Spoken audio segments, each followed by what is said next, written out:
O tempo santo da Páscoa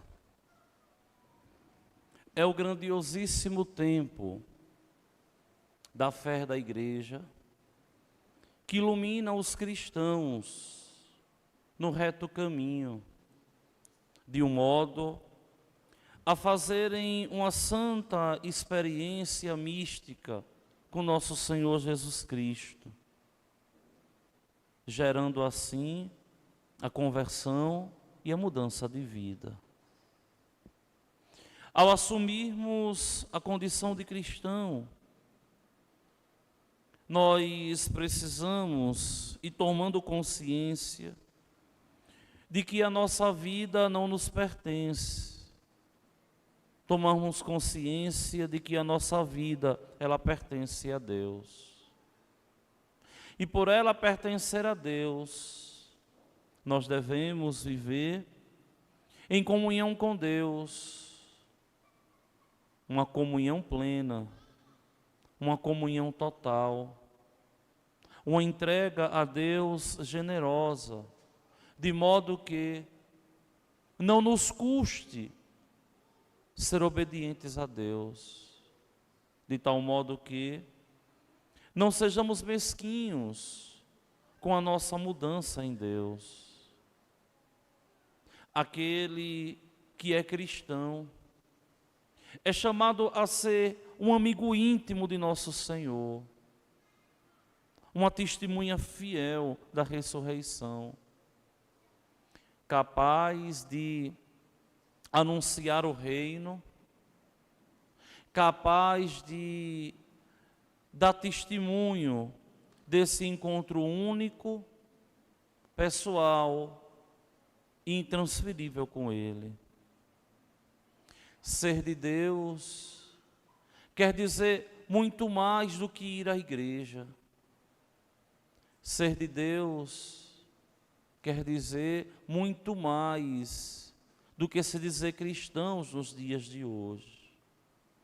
Ser de Deus quer dizer viver conscientemente, segundo a sua condição, viver conscientemente, segundo a sua condição de homem, de mulher, chamados para o céu, chamados a viverem dignamente no caminho rumo ao céu. Quando nós olhamos essas aparições todas de nosso Senhor Jesus Cristo,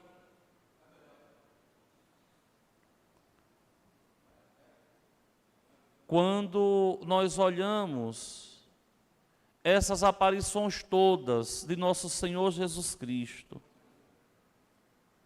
na liturgia da igreja, nos santos evangelhos, nós precisamos deixar o nosso coração palpitar de alegria, porque nós cremos em um Deus que está vivo, porque nós cremos em um Deus vigilante, porque nós cremos em um Deus que está próximo, porque nós cremos em um Deus que está vivo e diligentemente nos conduz rumo aos céus.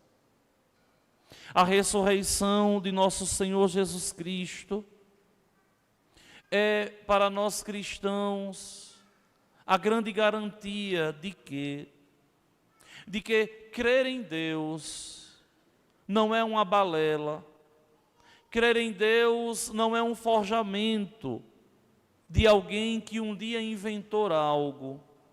A ressurreição de Cristo é para nós a concretude de que Deus verdadeiramente se faz próximo e juntamente com o Filho e o Espírito Santo nos conduz todos os dias. A ressurreição de nosso Senhor Jesus Cristo nos convoca a uma mudança de vida, nos convoca a um crescimento de fé, nos exorta de verdade a fazer com que os nossos atos lá fora sejam atos eloquentes, ou seja, atos que falem sem palavras. Assim, testemunharemos verdadeiramente Jesus Cristo. Quando nós vemos que em todas as aparições o Senhor sempre tranquiliza os cristãos, dizendo: a paz esteja convosco. Nosso Senhor ali está a tranquilizar a raça humana, está a nos dizer que nós somos chamados à eternidade, a nos dizer que a morte não tem poder sobre nós, a nos dizer que a morte não é o fim, a nos dizer que Ele verdadeiramente, espiritualmente caminha conosco, a nos dizer que o reino de Deus acontece em nós. O reino de Deus acontece na igreja de Deus. O reino de Deus acontece na comunidade dos cristãos católicos. Essa ressurreição de Jesus Cristo é a grande divisão da história. Antes dele, depois dele. A ressurreição de Jesus Cristo é para nós cristãos essa garantia de uma experiência com o ressuscitado. Erroneamente, de um modo desonesto, com a maior clareza nós vemos alguns protestantes a atacar os católicos dizendo que nós cremos em um Deus morto. Coitados. Não entenderam nada da fé católica e jogam palavras ao vento quando criticam a doutrina santa deixada por nosso Senhor. Nós cremos em um Deus que está vivo, mas somos gratos a um Deus que morreu no lenho da cruz para nos salvar. A nossa crença, a nossa fé é no Deus vivo e verdadeiro. Mas nós somos gratos a Deus pela sua morte de cruz para nos salvar, que assim nos fez partícipes de sua eternidade, e assim nos fez partícipes da eternidade dos céus. Ó cristãos, como tão bom seria se nós tomássemos consciência de que existe de verdade uma razão pela qual nós viemos ao mundo. E essa razão é a nossa salvação, é a glorificação de Deus, é a glória de Deus, é a santificação do homem. É por isso que São João, ao escrever hoje essa sua primeira carta, São João faz uma exortação muito bonita, quando ele assim diz: meus filhinhos, escrevo isto para que não pequeis. Ou seja, aquele que faz uma experiência com o ressuscitado, ele tem uma ojeriza para com o pecado. Ele luta para ser todo de Deus. E quando peca mortalmente, o seu coração entristece, porque sabe que se afastou de Deus, porque sabe que rompeu a intimidade com Deus, a comunhão com Deus, e vai chorar os seus pecados. Não um arrependimento desvairado, mas um arrependimento honesto e sincero, de alguém que teme em perder a salvação, de alguém que teme em romper a amizade com Jesus. Cristão que vive assim alcança o céu. Cristão que pensa assim chega até Deus e vai ter a graça de contemplar a Deus. Nos dias atuais, nós vemos como os cristãos brincam de cristianismo. O cristianismo é uma religião séria, de uma doutrina dura, para homens e mulheres que são verdadeiramente corajosos, que querem passar pela terra construindo o céu, que querem passar pela terra atraindo os outros a Deus, que querem passar pela terra com a consciência de que o lugar deles é o céu, não é a terra. Porque aqui nós não temos moradia fixa, residência fixa, como nos diz um autor sagrado de uma carta muito antiga, chamada Carta de Ogneto, que na igreja ninguém sabe quem a escreveu até hoje. Cristão que vive na terra, desejoso do céu, é cristão que se salva, é cristão que chega até Deus. A religião cristã é exigente. Quem não quer cumprir as exigências do Evangelho deve não utilizar o nome de cristão, porque o que nós mais temos nos dias de hoje são cristãos que acreditam em coisas incompatíveis com a fé cristã, que vivem uma vida cristã de fachada, que muitas vezes não tem nada a ver com ser cristão, porque querem viver segundo os seus critérios. Aquele que é batizado, aquele que é confirmado na fé, como comumente nós chamamos de crismados, precisam despertar um amor por Deus, e esse amor deve se desdobrar em obras saudadeiras do céu, obras que geram saudade em nós do céu. Deve gerar em nós esse desejo ardente de testemunharmos Jesus Cristo lá fora, sendo um verdadeiro sinal, de tal modo que se possa dizer assim, como Jesus Cristo um dia disse com Natanael. Jesus Cristo com Natanael falou: eis o israelita de verdade, um homem sem falsidade. Que bom seria se os pagãos, ao olharem para mim como padre, para vocês como fiéis, eles olhassem para a gente e dissessem assim: eis um cristão de verdade, eis um ser temente a Deus, que vive com afinco a sua religiosidade, que dá testemunho daquilo que acredita, que assume no dia a dia a sua condição de cristão. Porque o que nós mais vemos são cristãos que não rezam, não querem rezar. Me digam, pelo amor de Deus, como é que pode ser cristão e não ter gosto pela vida de oração? Como se pode ser cristão sentando em cima do pecado e se acostumando com essa vida indigna, até de um homem de bem que não é cristão?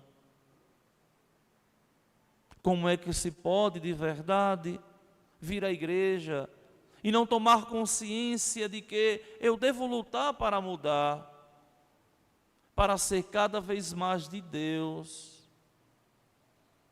Porque nunca, minha gente, se viveu um catolicismo tão acovardado como nós estamos vendo no século XXI. Porque parece que os cristãos perderam a seriedade do encontro com nosso Senhor Jesus Cristo. O Deus que nós cremos, que nós seguimos, é sério. O Deus que nós cremos e seguimos é sério, gosta de pessoas sérias, que são totalmente dele e que rechaçam o pecado, Satanás e os seus demônios todos. Por quê? Porque fizeram uma opção por Deus. Quando nós vemos a realidade do Evangelho, quando nós vemos a doutrina sistemática da igreja, e nós olhamos para os cristãos hoje em dia, nós vemos que os cristãos estão deixando muito a desejar. E uma coisa é a Igreja Católica nos manuais, na Sagrada Escritura. Outra coisa é a doutrina na vivência da vida do povo. Tem gente que vai à igreja, mas não se preocupa em endireitar o caminho. Não se preocupa em fazer aquilo que é correto. Não se preocupam em pedir a Deus a conversão do coração, para que possa, de verdade, mudar de vida. É impossível se encontrar com Jesus Cristo e permanecer do mesmo jeito. É impossível encontrar com Jesus Cristo e não mudar de vida. O encontro com Ele nos obriga a enxergar a vida com um olhar completamente diferente. O encontro com Jesus Cristo nos exorta a escolhermos a Ele. É tanto que nós temos liberdade para escolher a Deus. E somos escravos quando não escolhemos a Deus. Ouvir a igreja tem por objetivo ir formando a minha vontade, cumprindo aquilo que Deus me pede, me convocando para ser testemunha da ressurreição. Estamos na terceira semana da Páscoa. Quantas vezes vocês aqui na igreja, conversaram com alguém sobre a ressurreição de Jesus Cristo? Quantas vezes?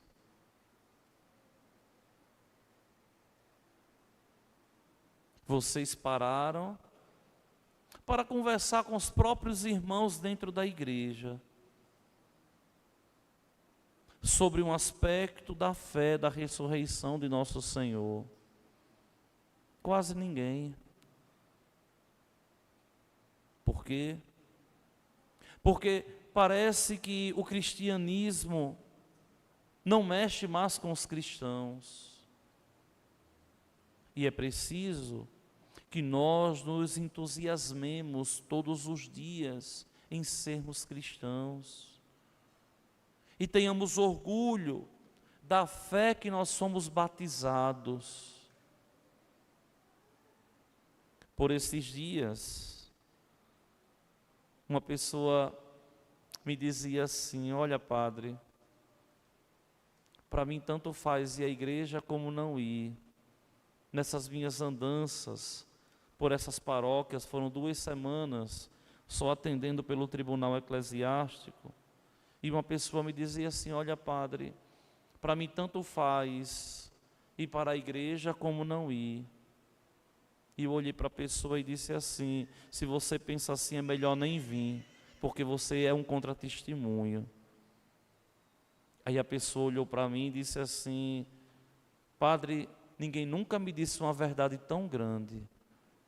Eu disse sim, porque basta, minha filha, de cristãos que não são cristãos, que não levam a vida de cristão, que não amam a igreja, que não amam Jesus Cristo, e que fazem as coisas por fazer, e que vão à igreja por ir, e que não buscam mudar de vida. Para que isso? Vá viver como pagão, vá. Vá viver como pagã. E aí passou uns dias, e aí me mandou uma mensagem dizendo assim: padre, aquelas palavras do Senhor foi um tapa na cara. Agora eu comecei a perceber quem eu sou. Por quê? Porque, minha gente, olha, é impossível viver a fé maquiada. É impossível você fazer de contas que é de Cristo. O que é que adianta um leitor que não lê a palavra de Deus em casa? O que é que adianta? O que é que adianta um ministro extraordinário que não tem amor em adorar Jesus?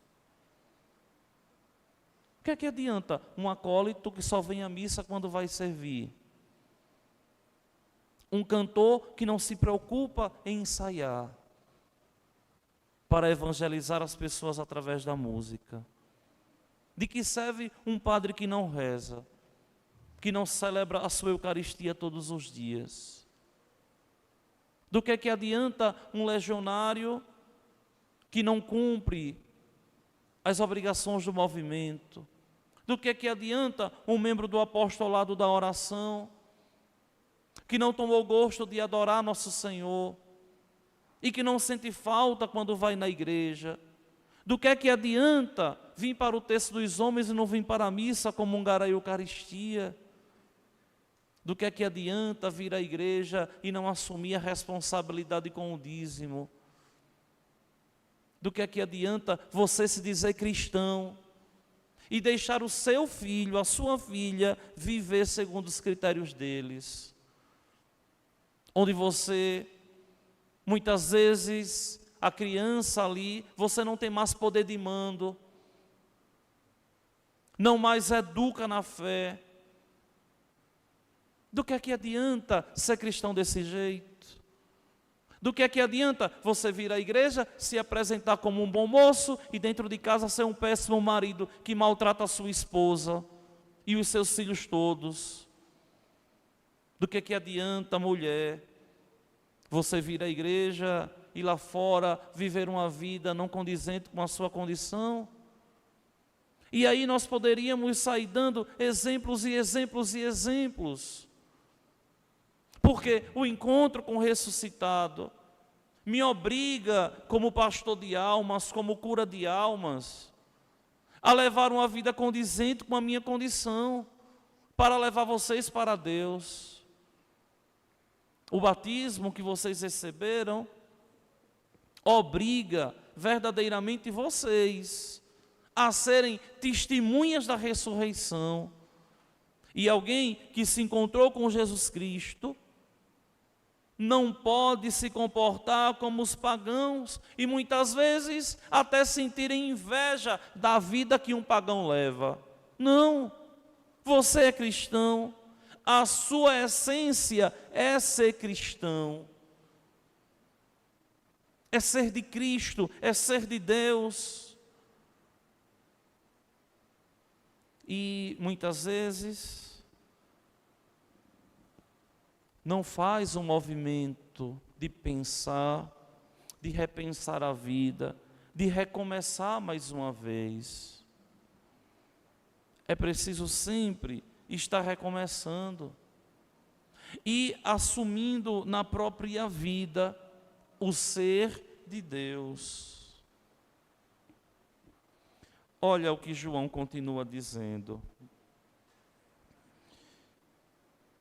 Para saber que o conhecemos, vejamos se guardamos os seus mandamentos. Quem diz, eu conheço a Deus, mas não guarda os seus mandamentos, é mentiroso, e a verdade não está nele.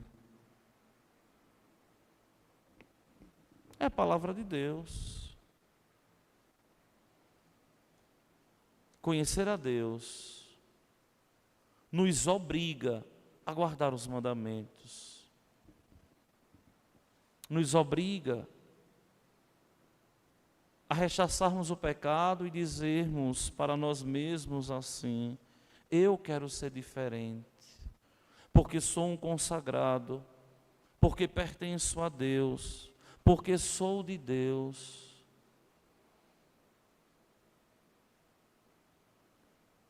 O cristianismo é exigente. Lembrem, quando o nosso Senhor fez aquele discurso duro a respeito de comer a sua carne, muitas pessoas começaram a ir embora. E um discípulo falou: Senhor, esse discurso é duro, quem pode escutar uma miséria dessa? E Jesus vai dizer: Vocês também querem ir embora? Podem ir. Ou seja, você não é obrigado a me seguir. E o que nós vemos nos dias de hoje, sabe o que é? As pessoas, ao invés de renderem o coração, de contristarem o coração e dizerem assim: eu vou assumir o cristianismo. As pessoas vão combater a doutrina.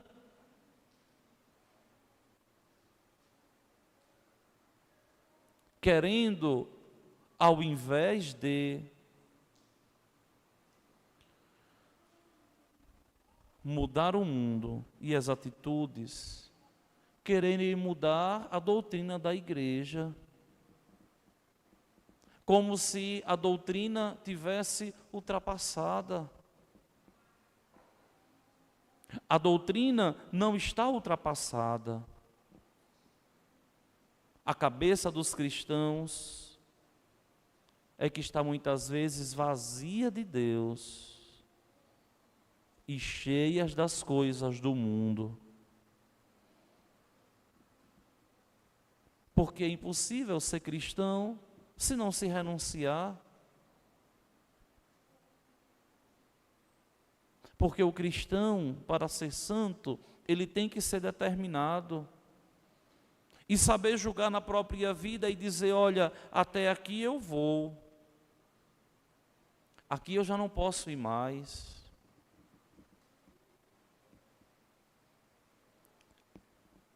Em primeiro lugar, eu vou colocar Deus. As minhas atitudes vão ser atitudes de Deus, de pessoas tementes a Deus. Vou procurar no meu ciclo de amizade me relacionar com pessoas que me levem a Deus. Muitas vezes a gente vê cristãos católicos misturados com pessoas que não temem a Deus. Não pense vocês que vão converter eles não, viu? Eles que vão arrancar vocês dos braços de Deus. Quem quer caminhar com Deus, anda com as pessoas de Deus. E muitas vezes a gente vê pessoas achando bonito certas atitudes pagãs e seguindo certas pessoas que combatem a igreja de Deus, porque são tão autistas ao ponto de dizer até: Deus está errado. Não, meu filho, você que é diabólico. Porque a doutrina da igreja é muito clara. Busquem estudar a igreja. Eu creio que ao longo desses anos todos que eu estou aqui pregando exaustivamente neste ambão, neste púlpito aqui, eu espero que vocês tenham aprendido muita coisa de doutrina. Mas não é só aprender, não adianta só saber, é preciso pôr em prática na própria vida, e que muitas vezes vai fazer sofrer, e que muitas vezes vai doer. Porque muitas vezes é preciso cortar o mal pela raiz. Não é assim que vocês dizem com os ossos filhos, quando os ossos filhos começam a sair do trilho? Quando tem pai corajoso, porque tem pai e tem mãe, não é? Que não tem nem mais coragem de corrigir os filhos, e querem deixar os filhos viver de qualquer jeito. Não. Pai é pai. Homens, assumam o papel de vocês de pai, viu? Dentro de casa. Mãe é mãe. Não é companheirinha, não é amiguinha de filha, não. Tem que ocupar o seu lugar de mãe. E vejam que assim a gente edifica a nossa igreja doméstica. E falando em igreja doméstica, será que vocês podem dizer que a família de vocês é uma igreja doméstica? Ou não? Meus queridos irmãos e minhas irmãs, Com as coisas de Deus não se brinca. Com Deus não se brinca. O tempo que nós temos, que Deus nos dá todos os dias, quando nós acordamos e tomamos consciência de que temos mais um dia pela frente, nós temos que compreender que aquela oportunidade que nasce ali tem um objetivo: a nossa santificação na proximidade com Deus. Não é mais um dia para caminhar distante de Deus, para viver pecando, não. É mais um dia para a gente se aproximar de Deus. É mais uma oportunidade que Deus nos dá para a gente ser dele. Mas vocês podem guardar no coração de vocês. Se vocês não fizerem a opção por Jesus Cristo, se vocês não começarem a cortar certos vícios, o que é um vício é um mau hábito. Certos vícios que os afastam de Deus, vocês não vão para o céu. E não adianta você ficar pensando que vai viver do seu modo, do seu jeito, e que no final vai ser tudo maravilhoso, porque Deus é bom e salva todo mundo. Deus é bom, você que é mau, que não aproveitou os dias que Deus te deu sobre a terra, para que dele pudesse se aproximar. Essa exortação que eu faço para vocês, primeiramente faço eu para mim, porque sou convocado também a fazer essa experiência com Ele, que me preencha, que me complete e que me faça todos os dias caminhar como homem temente a Deus, com o desejo de alcançar o céu. Servir a Deus é muito maravilhoso quando se tem consciência do que faz. Servir a Deus é um peso quando não se tem consciência do que faz. E a consciência a gente tem quando a gente reza, quando a gente medita. Por esses dias eu falava, não sei onde, mas posso repetir aqui. Existe uma grande diferença na teologia espiritual entre meditar e rezar. Quando eu medito, eu penso em Deus, eu penso as coisas de Deus. Quando eu rezo, eu falo com Deus. Quando eu medito, eu estou pensando em terceira pessoa, Ele é o meu Deus. Quando eu rezo, eu estou falando em segunda pessoa, tu és a minha vida, eu quero ser todo teu. E vejam que mais importante do que a gente falar para os outros as coisas de Deus, é a gente falar com Deus mesmo. E aqui, o desejo ardente de crescermos na caminhada, desejosos de alcançarmos o céu. Vamos juntos, meus irmãos e minhas irmãs, nessa santa caminhada, para que, seguindo verdadeiramente a Jesus Cristo, tenhamos a santa alegria de um dia chegarmos todos aos céus.